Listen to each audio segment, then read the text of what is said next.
social concepts around the world. On Worldview today, a UK man appears in court over Liverpool parade incidents that hurt dozens.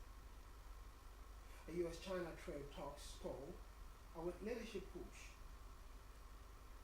Trump's tariff to remain in effect after appeal court grants stay. Plus, suspect in South African student's murder are killed in police shootout. Details of these and many more will come after now.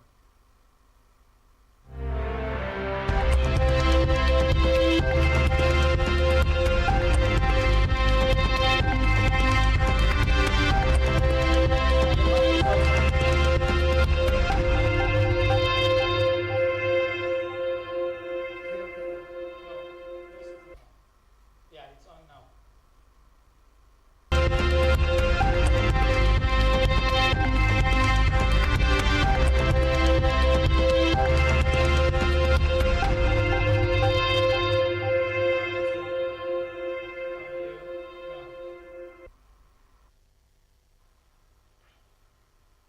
On Worldview today, a UK man appears in court over Liverpool parade incidents a hot dozen. A British man appeared in court today charged with causing grievous bodily harm after a car plunged into a crowd of Liverpool soccer fans, injuring almost 80 during this week's Premier League title victory parade. Paul Dole, from the West Derby area of Liverpool, is charged with 7 offences, including dangerous driving and 2 counts of causing grievous bodily harm with intent. The 53-year-old appeared at Liverpool Magistrate Courts this morning, and confirmed his name, address and date of birth. Dole was remanded into custody ahead of a further hearing at Liverpool Crown Court later today. He was not asked to enter a plea to any of the 7 charges. The incident took place in Liverpool's Park City Centre on Monday evening, as about 1 million people had come out to celebrate Liverpool's title win and watch an open-top bus parade featuring the team and staff with the trophy. Police have said the incident, which left a total of 79 people injured, was isolated and not an act of terrorism. 7 people remain in hospital in a stable condition as of Thursday evening. Away from that, US trade talks with China are a bit stalled and likely need direct involvement from President Trump and Xi Jinping to move forward, Treasury Secretary Scott Bessent said on Thursday. Bessent noted that although a temporary truce was reached 2 weeks ago, progress has slowed. A multiple observation indicates that since mid-May, the Trump administration has focused on tariff talks with other major partners including India, Japan, and EU. Trump recently threatened 50% tariff on EU goods, but has since delayed action. Bessent previously noted that some trading partners, including Japan, are negotiating in good faith, and that the recent trade court ruling has not altered that stance. He added that he is scheduled to meet with Japanese delegation in Washington today.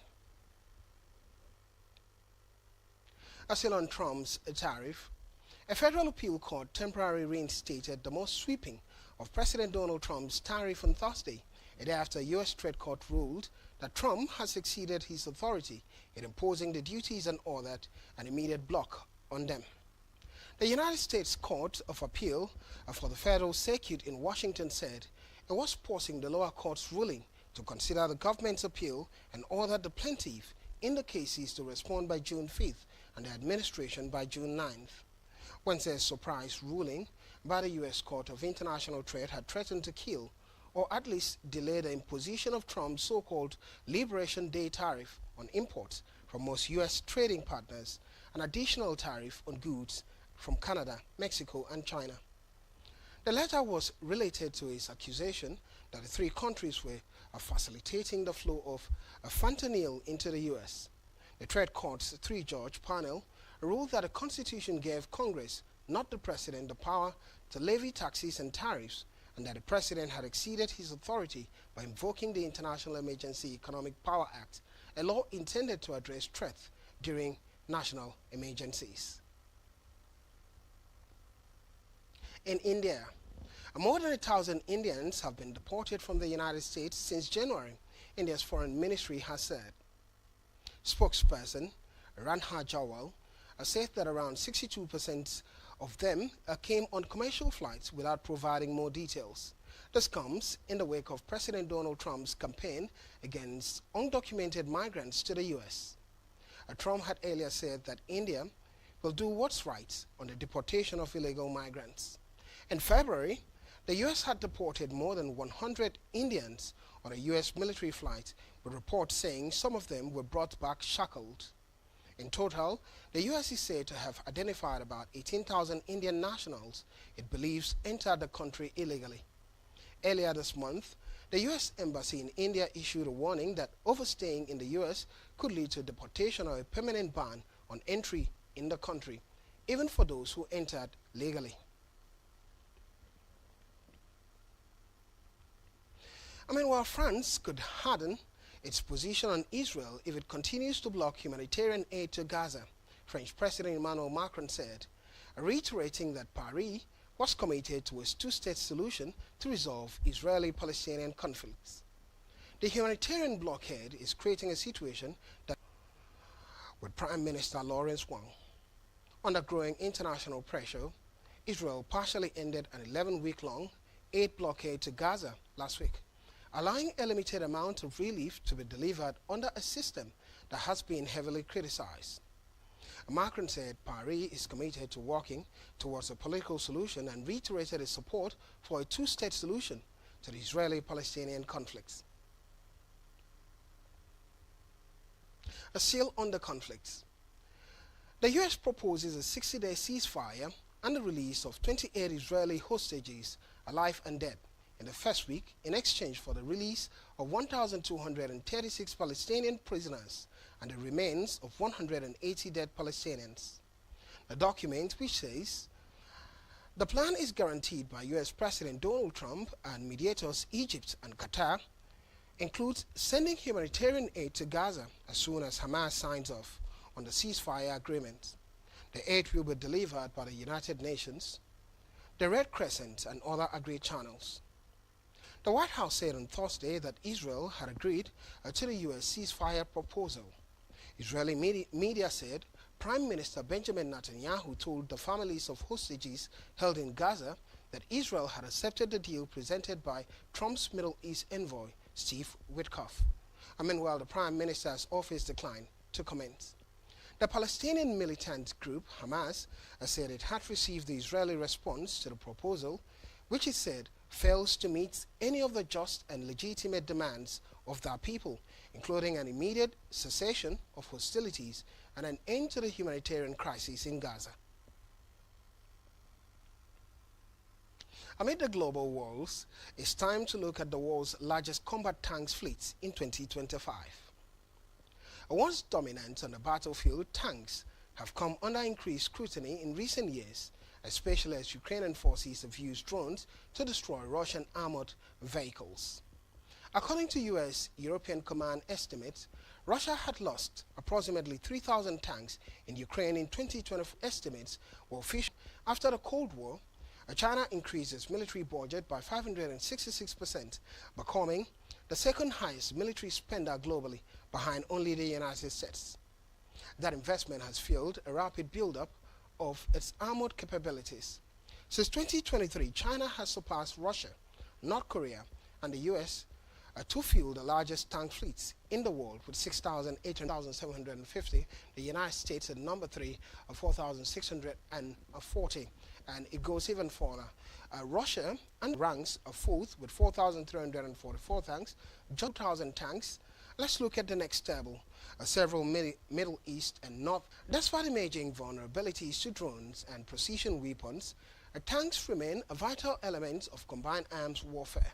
The ability to deliver heavy firepowers in many. I will look at further conversation in Worldview, looking at a breakdown of the $524 billion investment needed to rebuild Ukraine amid the war. Don't go anywhere.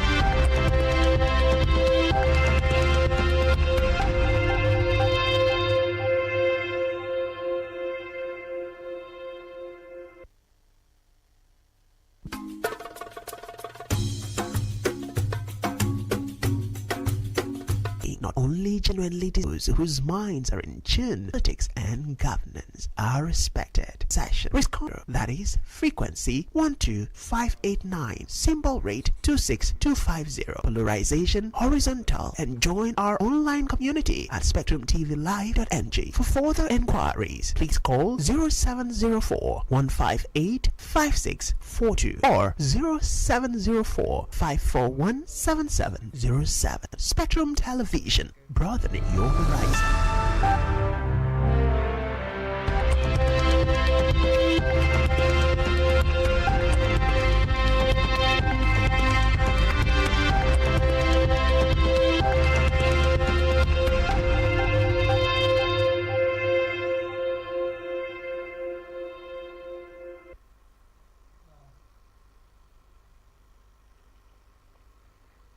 Welcome back. It's Worldview.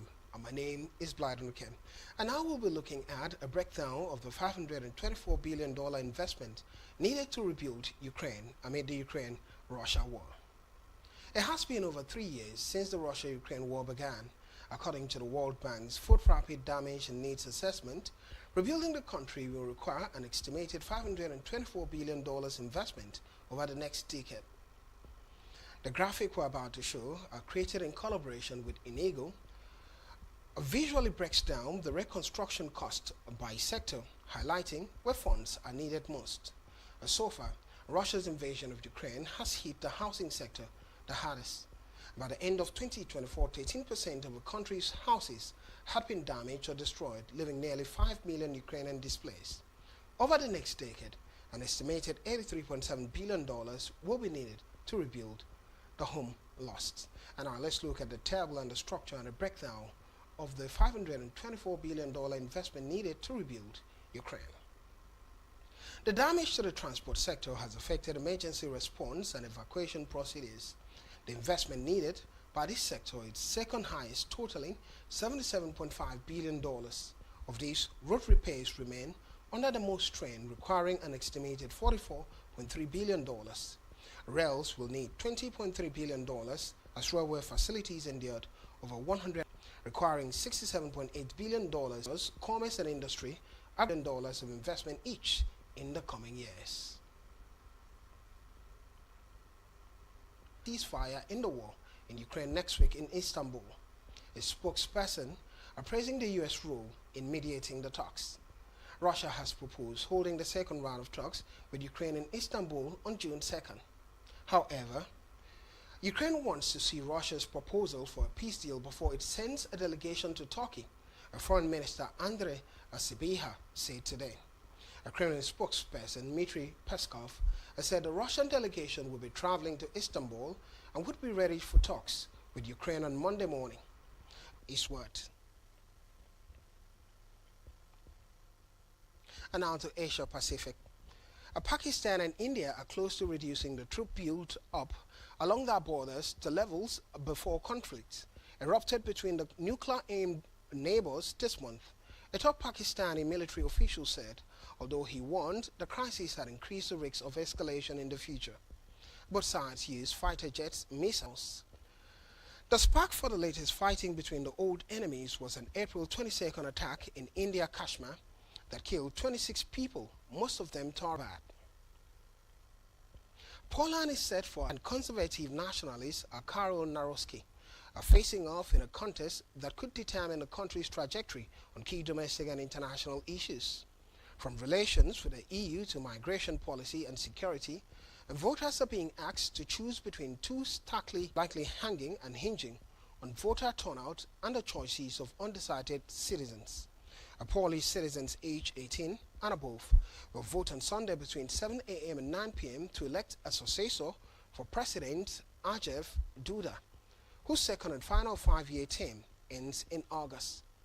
The first round of the presidential battle was held on May 18th, some 29.3. Zarkowski narrowly led the first round with 31.36% of the vote, followed closely by Nawrocki countries despite funding uncertainty. For preventing HIV infection in low-income countries, if it wins U.S. approval despite funding uncertainty over the Trump administration's pullback in AIDS spending. Lana Kapava could help end the 44-year-old epidemic that infects 1.3 million people a year and is estimated by the World Health Organization to have killed more than 42 million. An FDA approval decision is expected by June 19th for Lana Kapava, which proved to be nearly 100% effective at preventing HIV in large trials. If the Food and Drug Administration green lights the drug, and its view is seconded by World Health Organization, the shot could start to roll out early in 2026 to at least 2 million people in 18 low-income countries based on Gilead's agreement with the U.S. President's emergency plan for AIDS relief and the Global Fund and worldwide partnership target years, while 6 generic shut out. The man had been linked to the death of Olarato Mogale, whose body was found in Johannesburg on Sunday, about 2 hours after she was reported missing, having gone on a date. In the early hours of Friday morning, a police officer found the main suspect hiding at a residential complex in the coastal town of Amazi Toti, a police spokesperson, Atleta Met said. The suspects, who has not been named by the police, shot at the officers who returned fire and killed him, Brigadier Mathe added. As a conclusion of the indices within the world, information and the drive. Here we draw the curtain on today's edition of A Worldview. My name is Vladimir Kim. Thank you for being a part of it.